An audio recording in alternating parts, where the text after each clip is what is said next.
When you hear the words sewer outfall, it sounds technical, industrial, not exactly the first place you'd expect to find a thriving reef. But beneath the surface here in Victoria, along a piece of modern infrastructure, the ocean has been quietly moving in and building something remarkable. Fish have settled in, anemones have taken hold, scallops, nudibranchs, and even nurseries have formed where none existed before. This structure has only been underwater a few years, but already it's supporting a complete marine ecosystem, not by accident, but because of how it was built and how the ocean responded.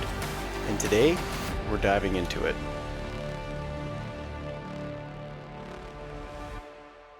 Hey adventurers, and welcome back to BC Adventures. I'm Ryan Swan, and today we're diving a sewer pipe.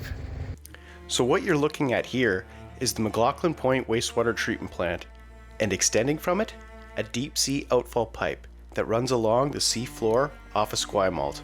Completed during the construction of the new plant in 2020, this system was designed to move treated wastewater effluent safely offshore into deeper water. To do that, the outfall had to be laid directly across the seabed. Near shore, sections of the pipe were stabilized with rock pilings.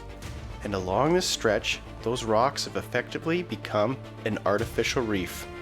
What that introduced into this area was structure, cracks, edges, relief. And in the ocean, structure changes everything. This site sits directly across from Ogden Point, right at the entrance of Victoria Harbour. So the marine life here feels familiar. Rockfish, lingcod, and invertebrates you'd expect to see on nearby reefs.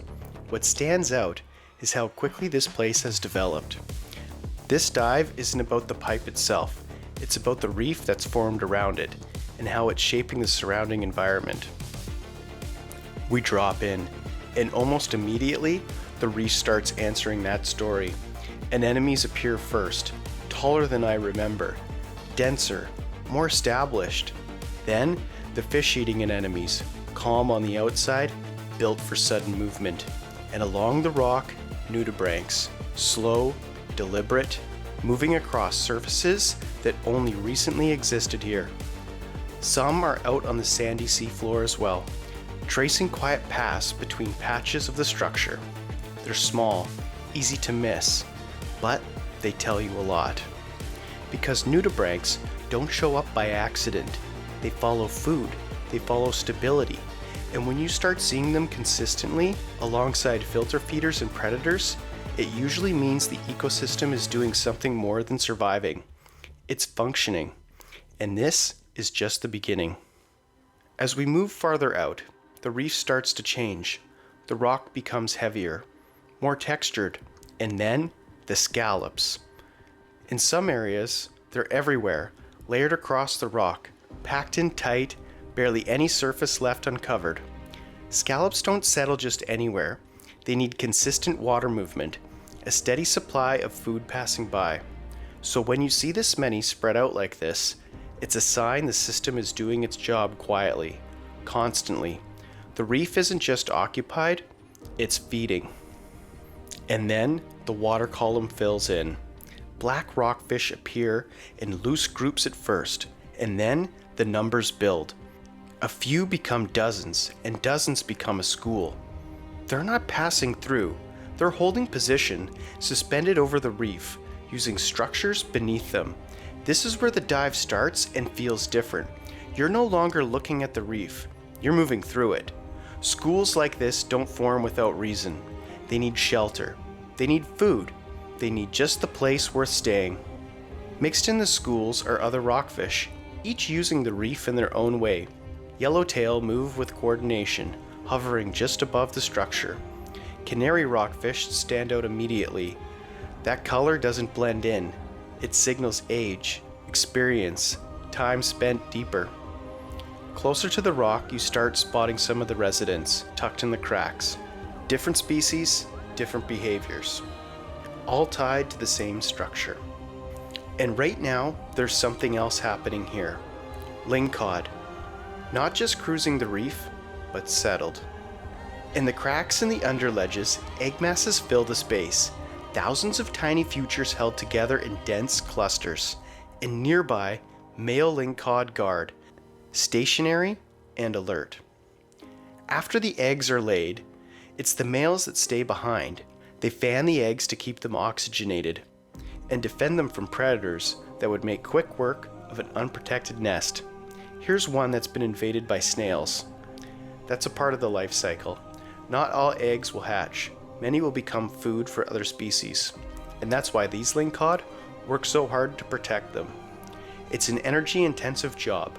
Weeks of staying close, barely feeding, focused on a single outcome.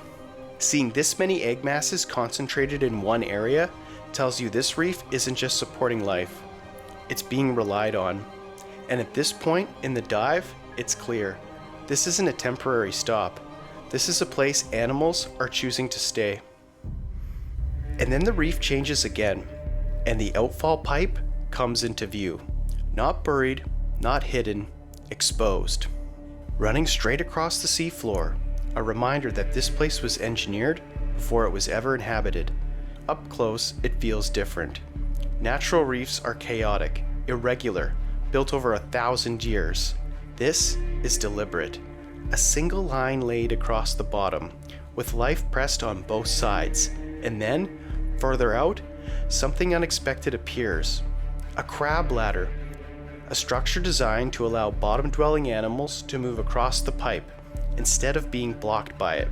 A simple concept, but important, because a straight line across the seafloor can become a barrier. Floating here after a long swim, surrounded by life that didn't exist here a few years ago, it feels like a quiet intersection. Engineering on one side and biology on the other. And the ocean doing what it always does, finding a way to use both. The swim back is slower, not because there's less to see, but because there's more to think about. McLoughlin Point sits right at the entrance to Victoria Harbour, and boat traffic here can be heavy, especially during the summer months, with cruise ships and ferries moving in and out. For that reason, I don't dive this site in the summer. The winter months have less boat traffic, making this site safer to dive. That said, conditions can still change. If you're planning to dive here, plan carefully. Bring a DSMB, stay aware of your surroundings, especially if this is a new site for you. Below the surface though, the story is very different. Life is settled in, not briefly, not cautiously, but deliberately. In just a few years, this stretch of seafloor has gone from a sandy bottom and new infrastructure to layers of habitat, feeding grounds, shelter, and nurseries stacked together. Nothing here was planted, nothing was introduced. What we saw here wasn't accidental. It was the result of structure, time, and the ocean doing what it does best.